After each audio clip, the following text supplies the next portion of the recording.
오늘 함께 나눌 말씀의 제목은 말세에 고통하는 때 두 번째 시간입니다. 말세에 고통하는 때 두 번째 시간, 소제목으로는 경건하게 살고자 하는 자라는 제목으로 우리가 함께 하나님 말씀 상고하시겠습니다. 우리는 어제 말씀을 통하여서 말세에 고통하는 때가 어떤 때인가에 대해서 우리가 살펴봤을 뿐만 아니라 이 말세가 고통하는 때로 보여지는 사람과 보여지지 않는 사람은 어떤 차이가 있는가에 관하여서 우리가 말씀을 상고하였고, 특별히 어제는 사람들이 자기를 사랑하기 때문에 말세의 끔찍한 시대로 보지 못하고 너무나 편리하고 너무나 좋은 시대, 자기 마음대로 할 수 있는 시대, 내가 내 마음대로 해도 하나님이 나를 심판하시지 않는 시대, 나를 다루시지 않는 시대에 살고 있죠. 근데 그 반면에 똑같은 시대를 살고 있지만 시대를 보면서 이 시대는 정말 고통스러운 시대다, 우리 주님의 고통이 가득한 시대구나라는 것을 공감하는 자들이 있는데, 그러한 사람들이 누구냐? 경건하게 살기 위해서 몸부림치는 자들이다. 그래서 우리가 경건한 삶을 살기 위하여서 몸부림치는 자들의 삶이 무엇인지를 오늘 말씀을 통하여서 함께 살펴보고자 합니다. 먼저 우리 10절에서부터 13절까지 우리가 전반 부분으로 우리가 말씀을 상고할 텐데요. 말세에 고통하는 때를 분별하는 성도라는 제가 소제목을 좀 달아봤습니다. 시대를 향한 주님의 고통스러운 마음을 공유하는 성도입니다.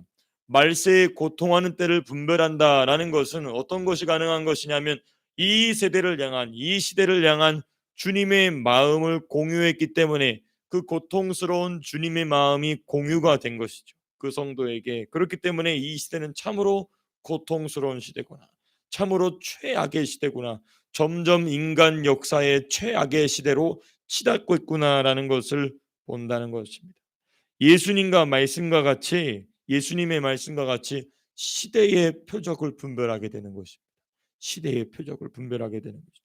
주님의 마음을 공유함과 동시에 시대의 표적을 보고 이 시대가 점점 예수님의 재림으로 가까워 가는구나 하는 것을 우리가 말씀을 통하여서 살펴보게 되는 것입니다. 특별히 이 사도 바울은요, 10절과 11절 두 구절을 통하여서 이러한 시대를 살아가던, 또는 이러한 시대를 살기 위하여 가지고 있어야 될 성도의 자세, 사실상 사도 바울 자기의 인생 전체와 사역 전체를 몇 가지 주제로 함축해서 이야기하고 있지만, 동시에 이것이 경건하게 살기 위해서 애쓰는 자라면 마땅히 갖춰야 될 것이 무엇인가를 10절과 11절에 쭉 이어서 이야기합니다. 10절에 이렇게 시작이 되죠. 나의 교훈과, 이렇게 시작이 됩니다. 사도 바울이 고통하는 때를 분별하는 사도로서, 또 고통하는 때를 분별하게 될 성도로서 마땅히 그 인생의 가장 앞장서 나와야 될 게 뭐냐? 교훈입니다. 교훈. 가장 먼저 나오고 있어요. 9절까지는 어떤 내용이 나왔냐면, 얀네와 얌브레와 같은 사람들이 어떻게 하나님 앞에 그 정체가 탄로나게 될 것이다라고 얘기해 놓고 10절을 시작하자마자 바로 무슨 얘기냐면 나의 교훈과, 이렇게 얘기하고 있어요. 여기서 말하는 나의 교훈은 7대 복음입니다. 7대 복음.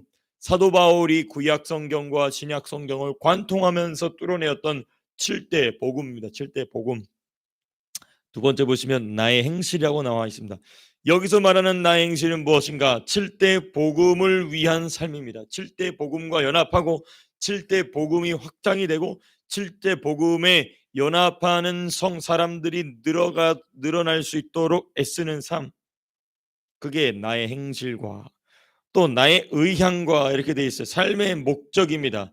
이러한 7대 복음을 위하여서 주의 몸된 교회를 지상에 세우는 것, 이게 사도 바울의 의향, 삶의 목적이죠. My purpose라고 영어로 표현이 되어 있죠.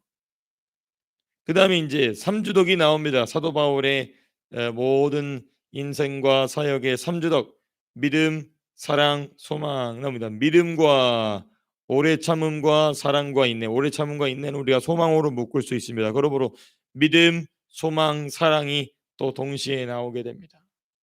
자, 그다음에 우리가 중요한 주제가 마지막에 나오는데요. 바로 박해와 고난입니다. 이 고난과 연합이죠. 그러니까 사도 바울이 자기 인생을 관하여서 자기의 사에 관하여서 가장 먼저는 무엇을 이야기하냐면 나의 교훈과 내가 지금 전하고 있는 진리의 지식과 그리고 마지막에 뭘 얘기하냐면 고난을 얘기합니다. 고난을 얘기한다. 특별히 사도 바울은 이 디모데에게 뭐라고 얘기하냐면 이 모든 것을 목격한 목격자가 디모데다라고 이야기하고 있어요. 11절 중반에 보시면 내가 과연 보고 알았거니와 이렇게 됩니다.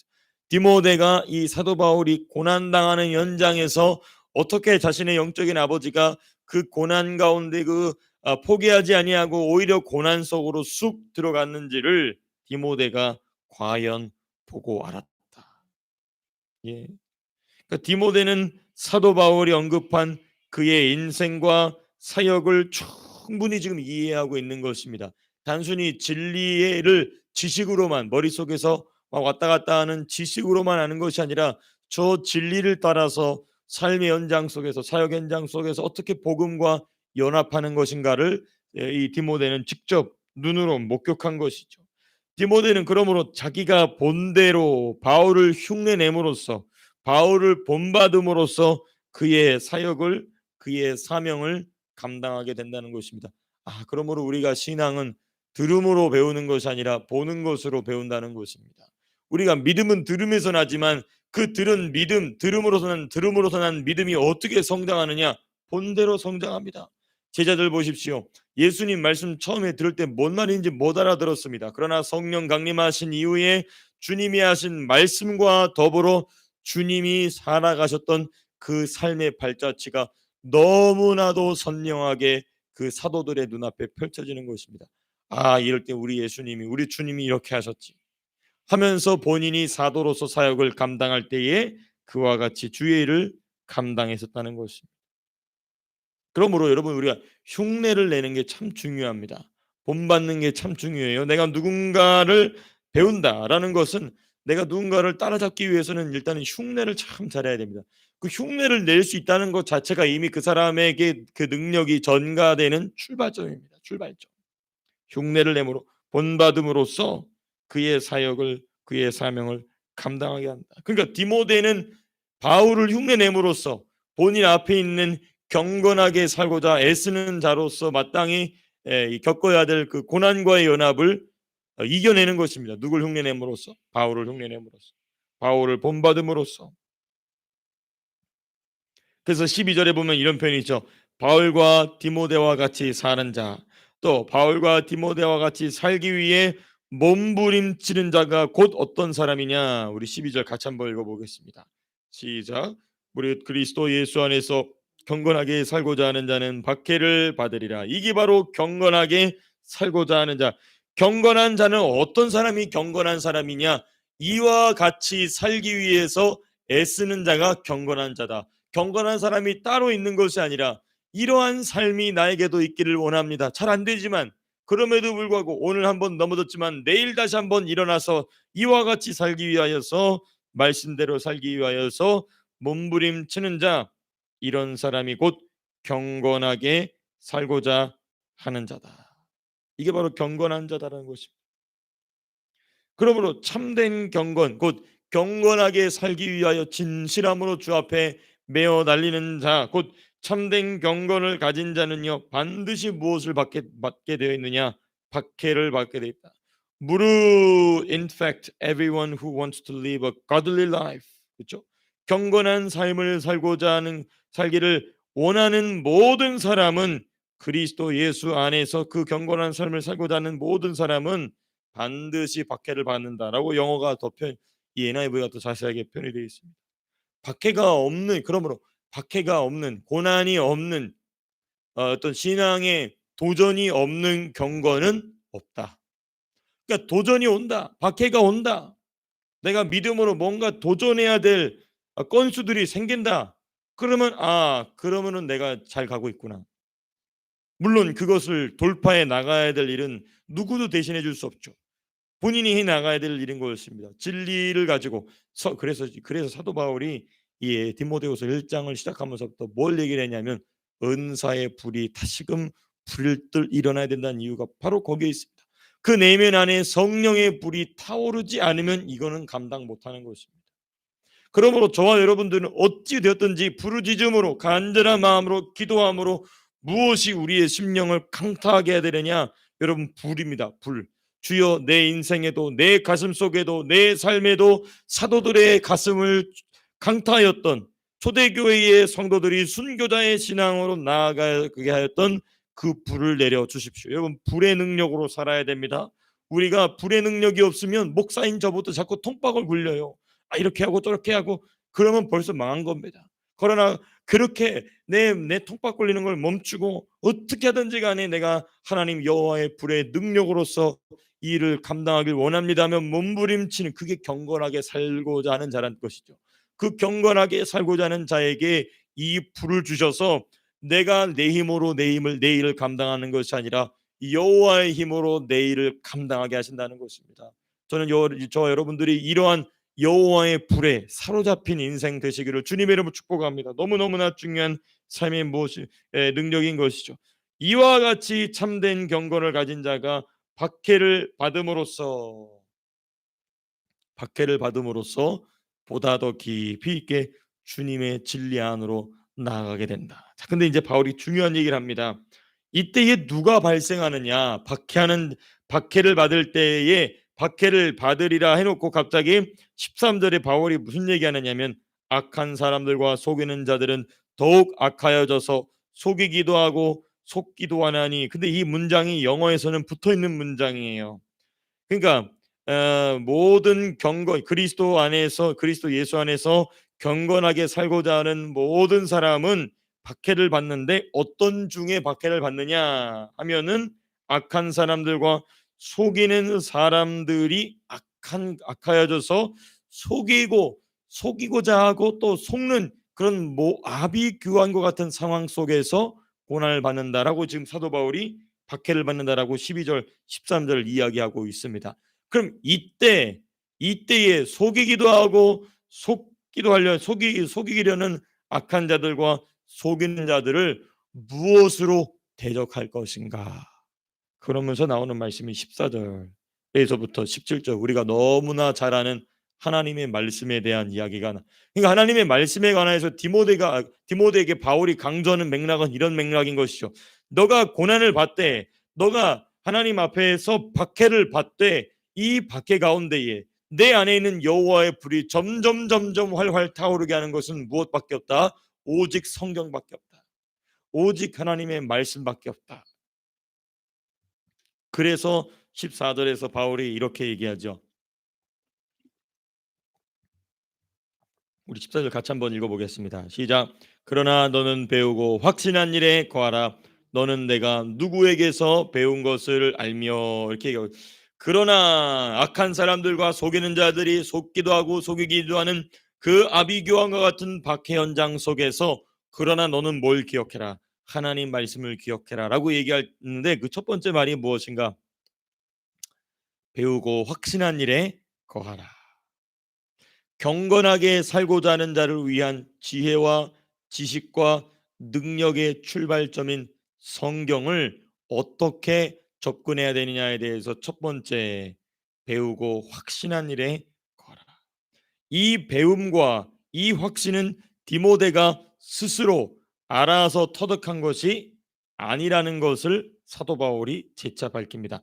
너는 배우고 확신한 일에 거하라 라고 얘기해 놓고, 이 배움과 이 확신을 어디서 얻느냐? 내가 누구에게서 배운 것을 알면. 그 누구한테 배웠다는 얘기입니까?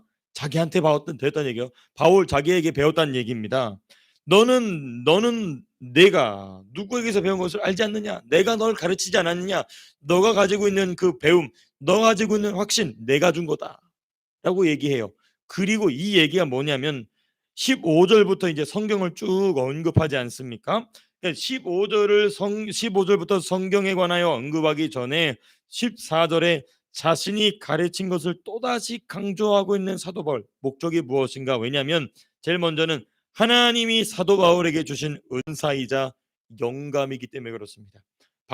디모데가 가지고 있는 그 배움과 디모데가 가지고 있는 그 확신은 디모데가 스스로 얻은 게 아니라 바울을 통하여 받은 것인데, 그 바울을 통하여 받은 그것은 무엇인가? 바로 하나님이 바울에게 주시는 은사이자 영감. 어떤 영감이냐? 구약을 해석하고 우리 주 예수님의 말씀을 해석하여서 그것을 실제적인 현장 속에서 적용하고 진리를 전진시키는 영감인 것이죠.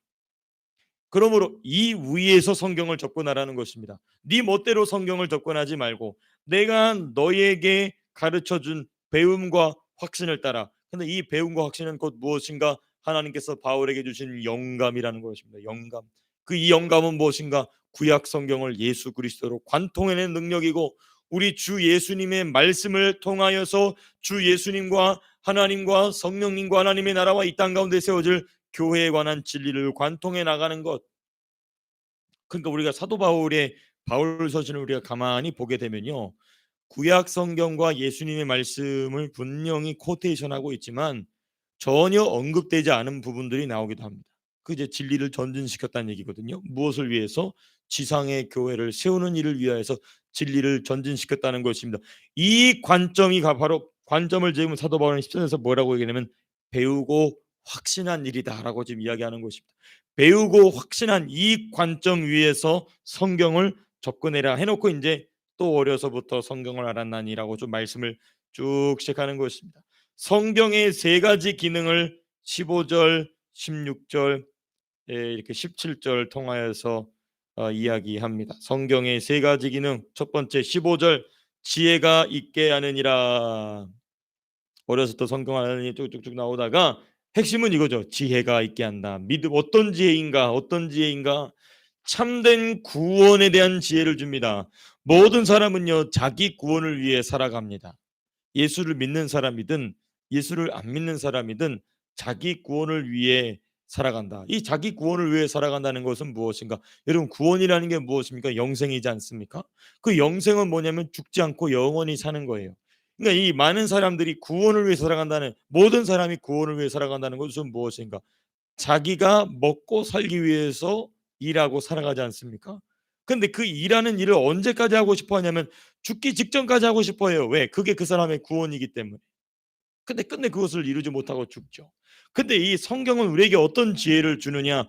모든 사람으로 하여금 자기가 구원할 수 있는, 자기를 구원할 수 있는 참된 구원을 알아보는 지혜를 어디서 주느냐? 성경이 준다는 것입니다. 참된 구원을 알아보는 지혜. 아, 내가 이렇게 산다고 해서 구원받는 것이 아니구나. 아, 내가 이렇게 참선한다고 해서, 내가 머리 깎고 산속에 들어가서 돌을 닦는다고 해서 구원받는다는 것이 아니고, 내가 내 쾌락대로 살아간다고 해서 내가 구원받는다는 것이 아니구나. 아, 이게 참된 구원이구나라고 알아볼 수 있는 지혜라는 것입니다. 두 번째, 아직 세 가지 기능에서 두 번째 아닙니다. 첫 번째, 지혜가 있게 하느니라 해서 두 번째 어떤 지혜냐?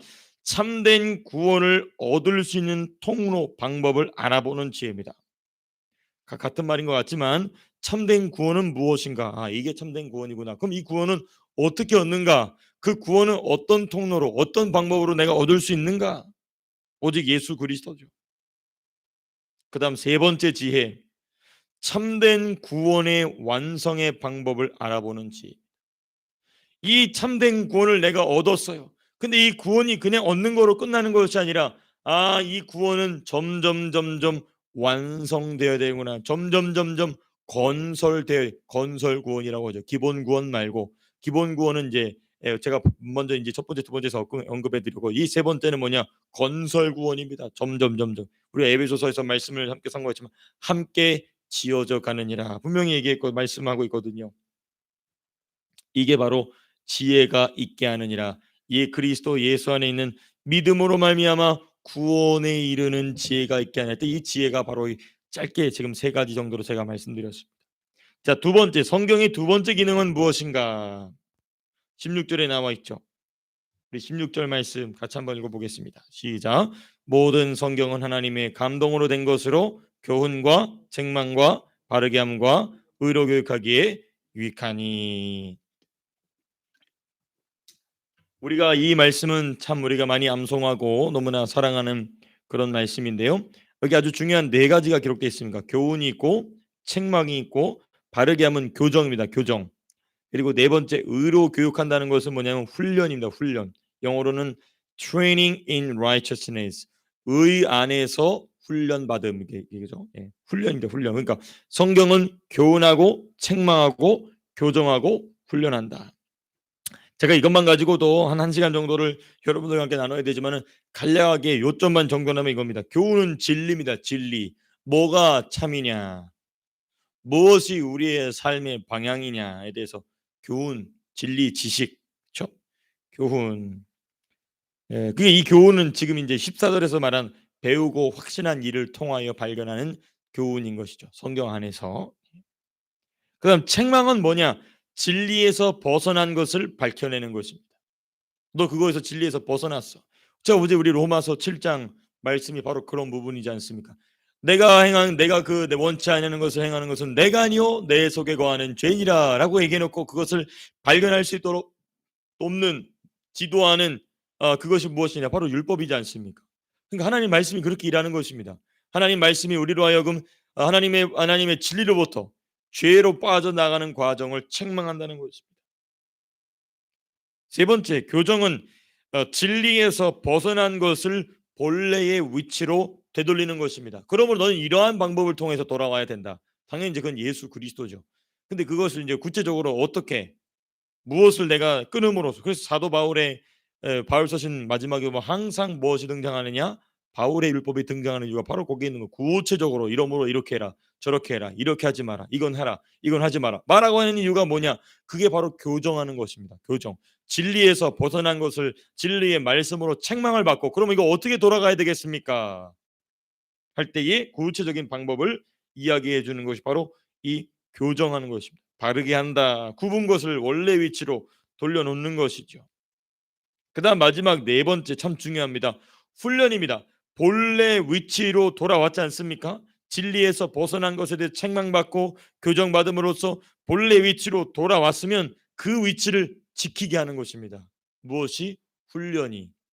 본래 위치로 돌아온 것을 지키고 그 위에서 성장하는 것입니다. 그러니까 성경이 우리에게 진짜 유익하게 들리면 이 네 번째까지 가야 유익해지는 것입니다.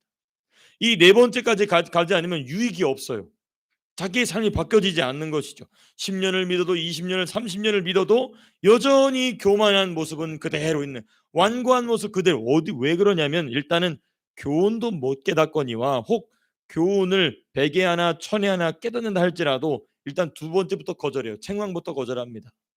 그러니까 책망부터 거절하니까 바르게 함과 의로 훈련하기에는 아예 가지 못하게 되고 성경은 많이 알지만 성경의 능력은 나타나지 않게 되는 그게 어제 본문 말씀이지 않습니까? 경건에 무엇은 있으나 모양은 있으나 경건에 능력이 없다. 그거 왜 그러느냐? 자기 사랑 때문에 그런 거예요. 뭐 여러 말 할 것도 없습니다. 예수를 오래 믿었던 뭐 목사가 됐든 권사 장로 아무 상관없이 무엇에 달려 있느냐? 그렇다면 그건 역시 무엇이냐? 자기를 사랑함으로 말세를 고통하는 대로 보지 못하는 신앙에 있다는 것이죠. 그래서 이 성경의 유익을 누리는 사람은 훈련으로 들어갑니다. 훈련으로 들어가면 갑갑합니다. 저와 여러분들의 삶 속에서 하나님 말씀을 받은 것 때문에 갑갑한 일이 있으십니까? 그럼 뭐가 시작된 거냐면 훈련이 시작됐구나. 드디어 내 인생에도 성경으로 말미암은 유익이 드디어 내 삶 속에 나타나게 되는 거예요. 그리고 성경의 이제 세 번째 기능 17절입니다. 17절 말씀 보시게 되면 이는 하나님의 사람으로 온전하게 하며 모든 선한 일을 행할 능력을 갖추게 하려 함이라. 하나님의 사람 곧 경건하게 살고자 애쓰는 성도가 선한 일을 하게 한다. 이게 성경의 세 번째 기능입니다. 선한 일이 무엇입니까? 뭐 어려운 사람 구제하고 긍휼하는 거 아닙니다. 주님의 일이 선한 일입니다. 주님의 일이 선한 일이다. 주를 위한 일, 주님이 시키신 일, 주님이 주신 사명, 주의 몸된 교회를 섬기는 일, 예, 목사를 통하여 하나님이 주신 말씀에 순종하는 일, 예, 교회에 나와서 이 자리에 앉는 일, 또 우리 줌으로도 함께 예배에 참석하는 일, 이게 전부 다 무엇이냐? 선한 일을 하게 한다는 거죠. 근데 조건이 있어요. 그냥 하게 한다는 것이 아니라 자격과 능력을 갖추게 합니다. 여기 보면은 하나님의 사람으로 온전하게 한다라고 되어 있어요. 근데 이제 이 영어 성경 중에 NIV는 조금 여기 번역이 좀 아쉽고 ESV나 NRSV에 보면 qualification이라는 단어가 나와요. 퀄리피케이션이 뭡니까? 자격 조건이죠. 조건을 갖추게 한다는 거예요. 무슨 일을 하기 위한? 선한 일을 하기 위한 선한 일, 주님의 일을 행할, 주님의 모든 선한 일을 감당하게 할 자격을 갖추게 한다. 예. 이 자격은 무엇이냐면 우리 15, 몇 절이었습니까? 2장 15절이었습니까? 2장 15절에 보면은 진리의 말씀을 옳게 분별하며 부끄러울 것이 없는 일꾼으로 어떻게 된 자? 인정된 자라는 표현이 바로 여기서 이제 나오는 것입니다. 2장 15절의 말씀. 네. 그리고 능력은 무엇인가? 은사의 불입니다. 은사의 불이에요. 은사의 불. 계속해서 이 1장에서 말한 내용을 사도 바울이 반복적으로 필요한 부분에서 언급하고 있는 것을 발견하게 됩니다. 이게 바로 성경의 기능입니다. 근데 이러한 기능이 어떤 사람에게 나타나느냐? 바울이 디모데에게 전달해 준 배우고 확신한 일, 곧 성경을 해석하고 적용하며 관통하는 그 전통, 우리가 파라도시스라는 말로 우리가 지난번에도 한번 함께 말씀 나누지 않았습니까? 이것이 있는 위에서 성경을 대하는 사람에게는 이러한 능력이 나타나게 되고, 이러한 능력은 곧 그 경건하기 위하여서, 경건한 삶을 위하여서 애쓰는 사람으로 하여금 박해와 고난을 견디는 능력이 되게 한다는 것입니다. 저 여러분들에게 이 말씀이 경건하게 살고자 하는 자. 그러므로 여러분, 우리 나는 경건하지 못해, 걱정하지 마십시오. 내가 경건하지 못해라고 말하는 사람이 이미 경건한 사람인 것입니다. 경건은 하는 삶을 살기 위해 애쓰는 사람인 것입니다. 그런 경건하지 못한, 경건에 관심이 없는 사람, 그런 말 할 줄도 모르고 생각할 줄도 모릅니다. 하나님, 나는 경건한 삶이 되길 원합니다 하면서 그것을 위해서 애쓰는 사람, 그것이 바로 경건한 사람이다. 그런 사람에게는 무엇이 능력이다? 하나님 말씀인 성경이 능력이라는 이 말씀을 저와 여러분들의 삶 속에 귀한 능력의 출발점 될 수 있기를 주님의 이름으로 축복합니다. 제가 기도하고 마치겠습니다.